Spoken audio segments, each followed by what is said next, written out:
If at one point you have found yourself voiceless and feeling powerless, this episode is for you.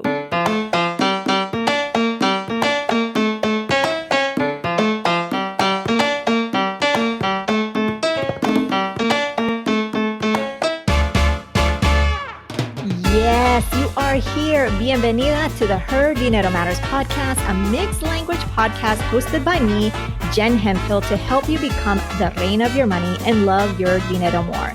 If you are needing some inspiration and encouragement at this very moment, you have come to the right place. Gracias por compartir este tiempo conmigo. Now let's jump in to today's dose of money confidence.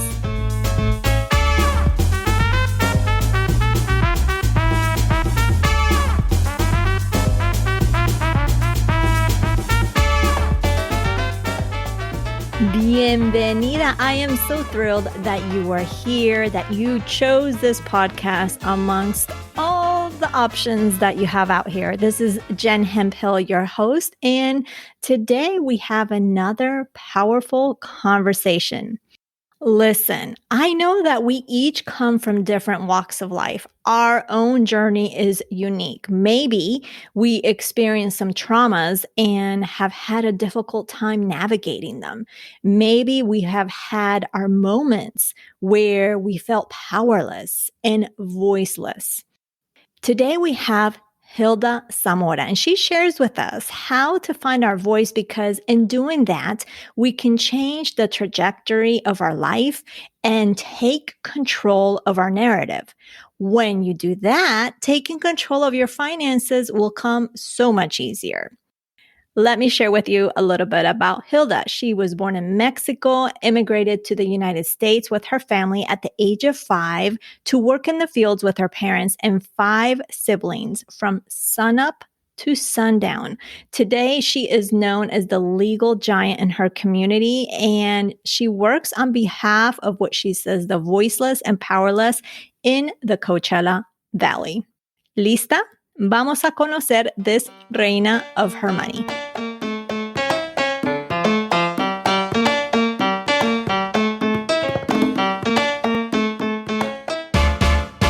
Bienvenida, Hilda, to the Her Dinero Matters podcast. I am so thrilled to have you here, just doing some research on you. I'm just so thoroughly impressed. And I'm just excited that you're such a great example for us Latinas.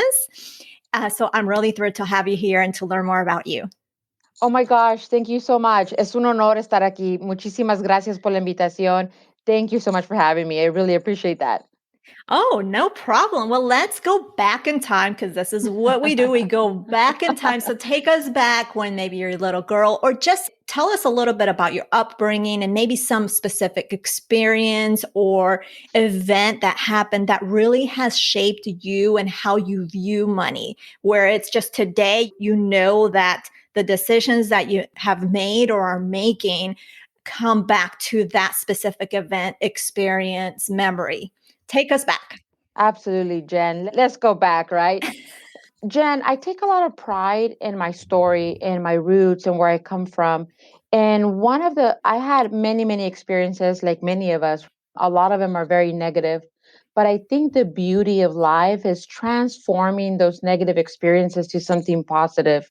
When you ask me to take you back in time, I would like to take you back to the age of 5 years old, where you're barely creating your thoughts about what the world is. You have the perfect vision of what the world is, and everything's happy and rosy and great. I was raised very traditional, where family is everything, very united.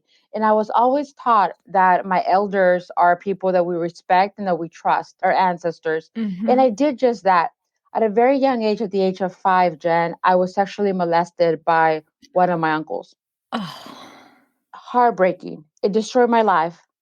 I didn't understand at the time what it was, but I knew that he had violated my body and he had violated my soul, because after that incident, I felt soulless. Little did I know that this experience was going to mark me for the rest of my life. Well, what I realized was that my mom learned about it, our aunts, all the mujeres learned about it, but we kept quiet. Ay, Dios mío. Nobody ever said anything. And I was told to stay quiet. I didn't understand that. For the many years to come, Jen, I continued to see this man, because he was my uncle, sitting in our dining table, eating our food, coming to my house. And I couldn't grasp the concept of why. I felt voiceless, right? I understood very fast that money, or I correlated money to this incident a lot. And I'll explain why. In Mexico, coming from humble beginnings and being very humble and not having even enough food to eat 3 meals a day, you really don't have the political pull to be able to do justice. And you need money to be able to do justice.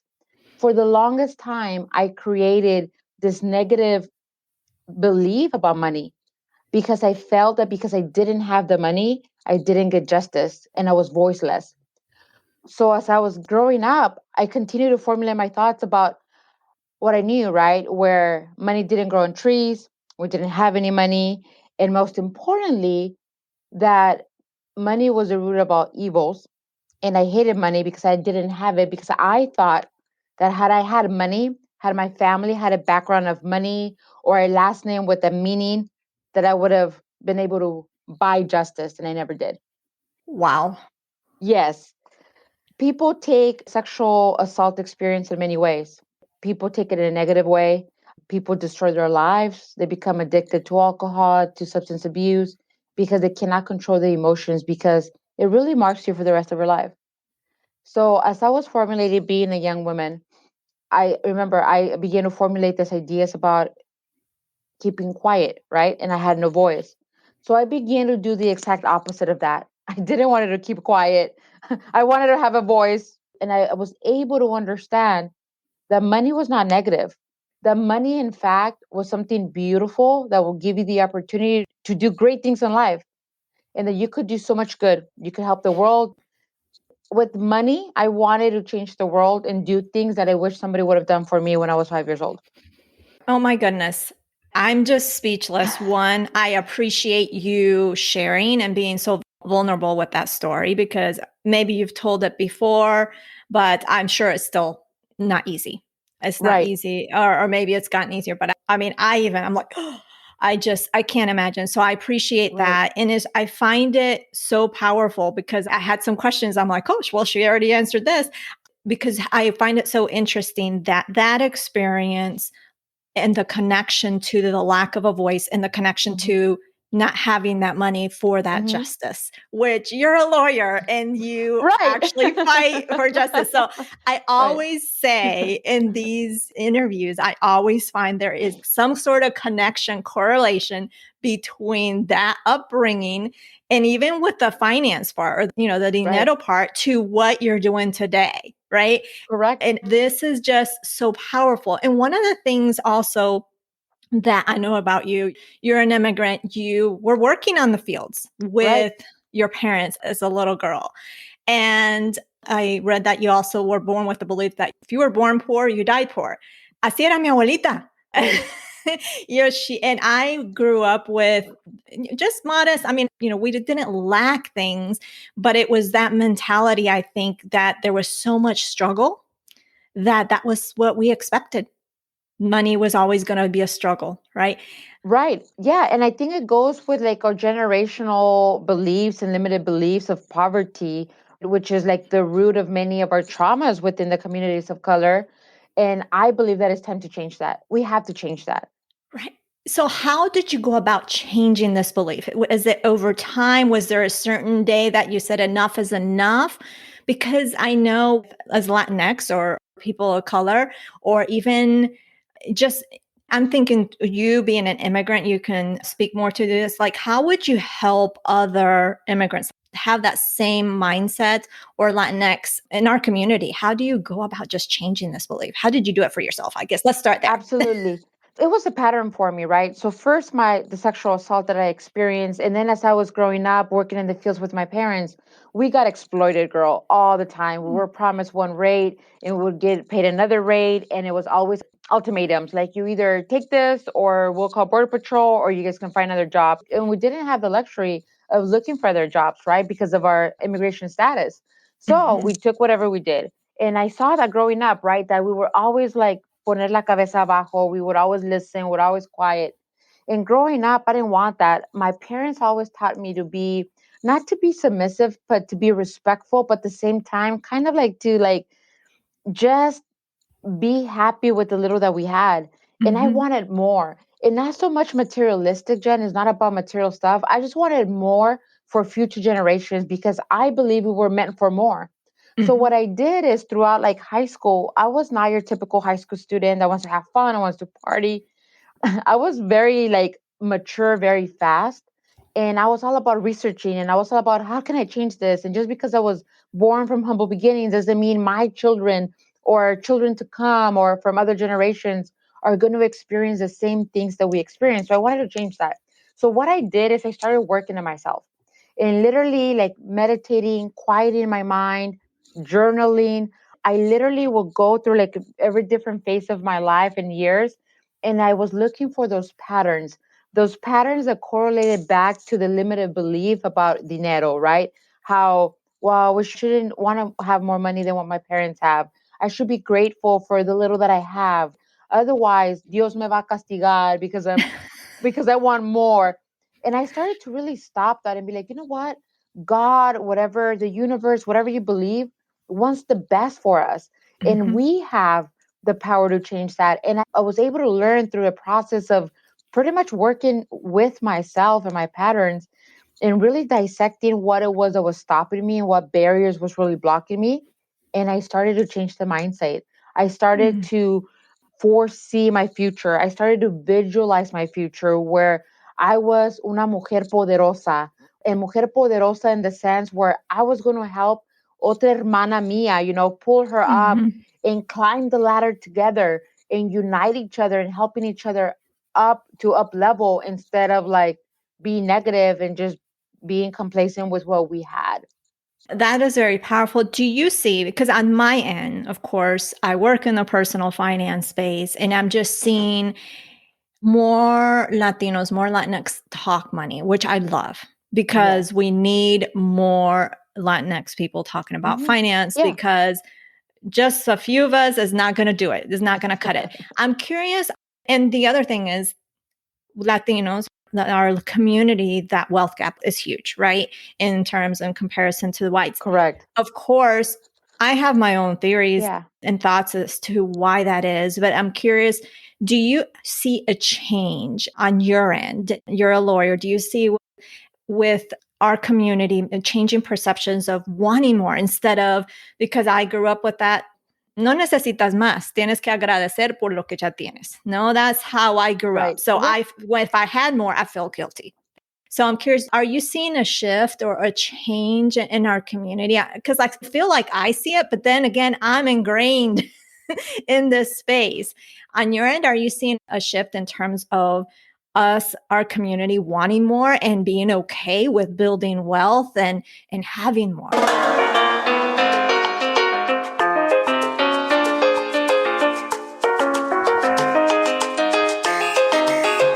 I'm taking a quick second to interrupt your listening to remind you this show relies on your support to continue to grow.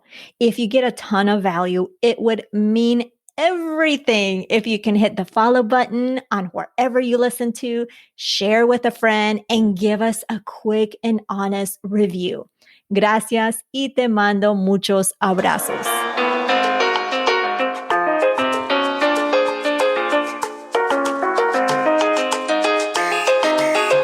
Absolutely. And I love that, right? Before growing up, I didn't see that. Like you said, all we had was what our parents were used to, and they will always guilt us, right? Like, oh, Dios te va a castigar, right? Or you should be grateful. Yes. But no, I'm actually seeing that. And I see that a lot from my clients' perspective, where everybody's an entrepreneur. They have their businesses, whether it's landscaping, whether it's housekeeping, whatever it is, they have their own business. And I love that. But we need more of that. But what I also Mhm. believe that we're still lacking is our state of mind. We're still very negative and we're still very afraid. And I think a lot has to do with our own self esteem, with self doubt, with our confidence. So, yes, we generate money because we're so hard workers, right? We work up from like sun up to sundown. We're hard workers. but we lack the knowledge to invest, how to make our dinero grow, right? We Mm-hmm. don't do that. And what we do is we go back to our limited beliefs and our lack of boundaries and our generational traumas of poverty, where we want to help all the family. So if we make $10,000, we end up in a negative because we give out, we help all Yeah. the family. And don't get me wrong, I help my family out. It's very important that we help our families out. But I think that it's kind of like right now we're in the middle of the ocean and we're trying to save everybody, right? So the best thing to do is like swim ashore, bring a Right. boat, and then save everybody else versus Love trying that. to swim out with everybody on top of you over your shoulders.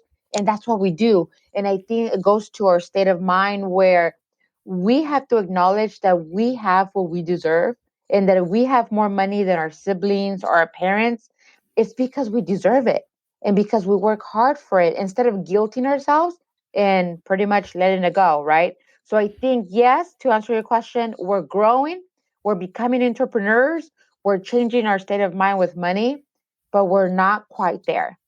So basically, I love that analogy. Go back to shore, get that boat, and then get back in the sea. Don't try to Yes, yes, save yes. everybody. Just get that boat. I love it. And I'm curious to know because I also read you had a Bales Bond company. You're the first person I have met. I watch all these different shows because I'm interested in mysteries and all that stuff. But tell us the story behind the business. Why? How did you come into that?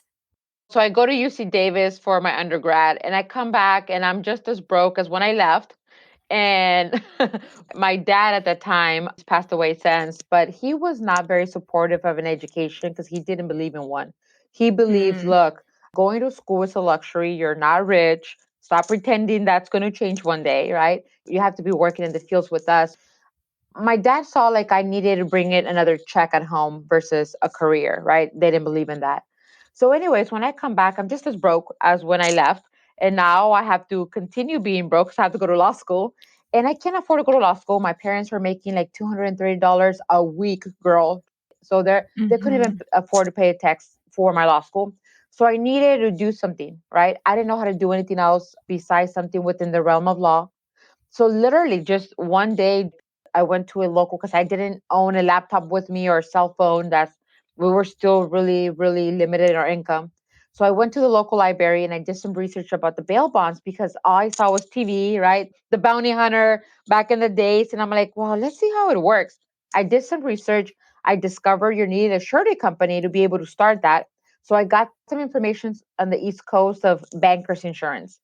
And sure enough, I contacted them. I was very impressive in paper because I had all this by the age of 21. I had two bachelors and a minor. So I Mm, looked good in paper, had no experience, girl. I did not know what a job entails, but I had the degrees. yeah. Every Friday, I kept on faxing my resume in hopes of being appointed to be able to start the bail bonds.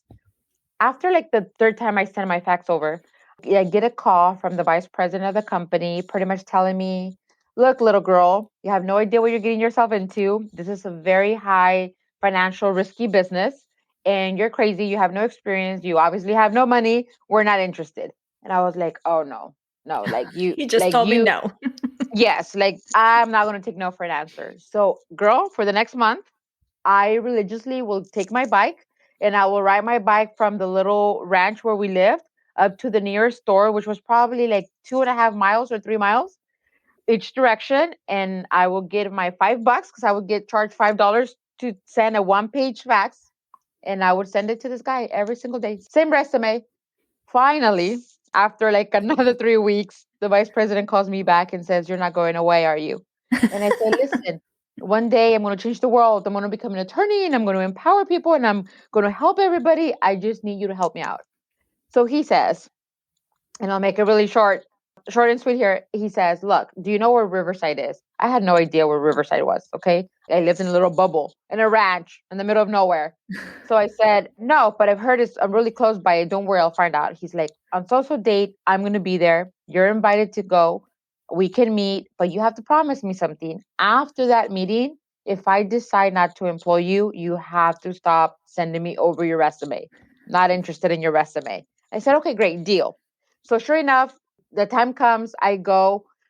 My mom gives me $20, lets me borrow a beat up S10 that we had, like a Chevy S10 two-door. I turn it on and it's like half empty of gas. And I'm like, okay, there goes my $20 to be able to pump gas. I drive to Riverside, which is like 45 minutes away from India where I live. I pull up to the address girl, and it's a stunning Mission Inn hotel, like 5 star. I'm lucky. I'm thinking like I'm not even going to be able to afford water in this place. I had zero knowledge of corporate world. So when I go in there, I ate nothing because I couldn't afford it. I had no money with me, not a dollar, I had zero.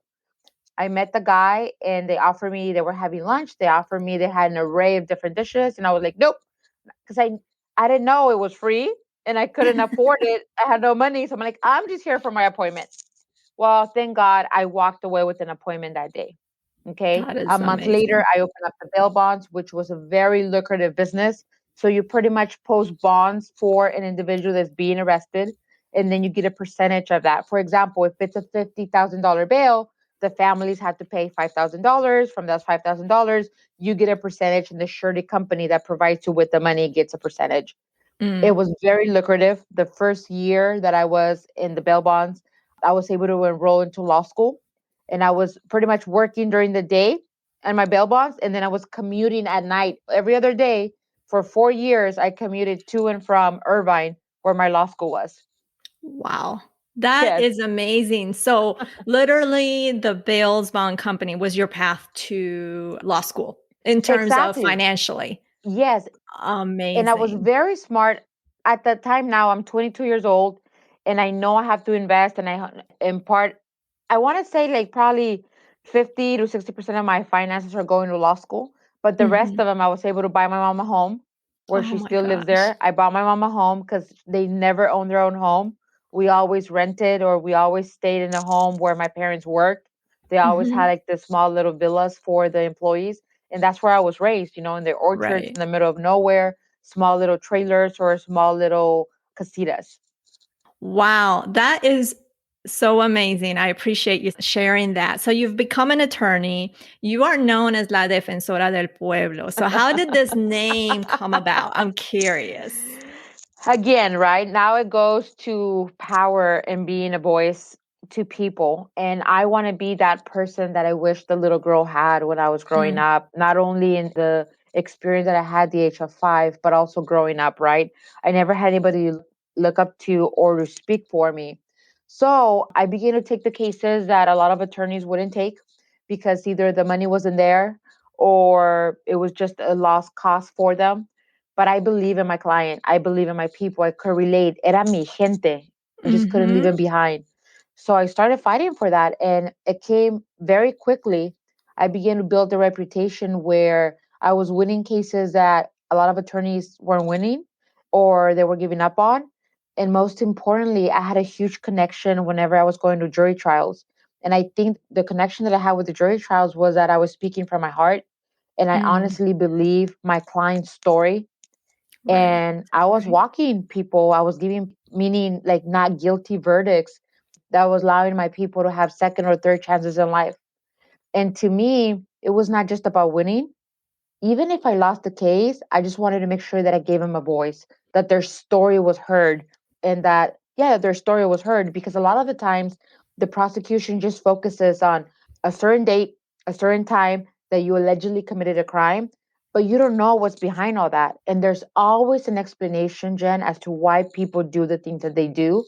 And I, as an attorney, I want to learn not just the four corners of a complaint, but I want to learn what my client is all about. What was his childhood like? What was like being raised as a child? What trauma does he experience? Because I've learned through research that we've all had some type of experience before we reach the age of 8. So based on those traumas, we either go one path, like I became the Right. voice of the voiceless because I felt like I had no voice, or we can take the more dark path where we end up hurting ourselves even more because we just can't find the light. That's amazing. I love it. And I'm curious because I would love to talk to you all day. But of course, I know we have a limited time. But what would you say have been the biggest lessons? You've already hinted some that you've learned that you'd like to pass on to other Latinas, the ones that are listening at this very moment that are just really limiting themselves in terms of the money that they can earn, the wealth that they can build. Because you at 22 Mhm. created a successful bail bond business Right. that paid for your law school, that you were able to buy a home for your parents and other things. So what would you say to that Latina that right now she's content, but maybe in her mind, she doesn't realize how much she's limiting herself? Yes, I would say that she has to understand within her soul that she's meant for so much more. And there's no limits as to what she wants. And it is also very important that she believes that she has the abilities and the skills to be able to achieve that and attain that because you already have everything that it takes. You just have to have the courage to do it. And remember, I believe it was Einstein that said it that the definition of courage is not being afraid. Of course, we're going to be afraid. I'm afraid every single day that I'm representing somebody because their life is in my hands. But the definition of courage is being afraid and doing it anyways. You have to do it because if you're always afraid, you're just going to freeze and you're always going to stay in the little bubble. So it's time to break our glass ceiling. I love it. Hilda, esto fue un placer. I loved it. I really appreciate the example that you set for us Thank as you. Latinas Thank again. you. And thank you for being here. And I hope this won't be the last time we connect. I really, really enjoyed our conversation today.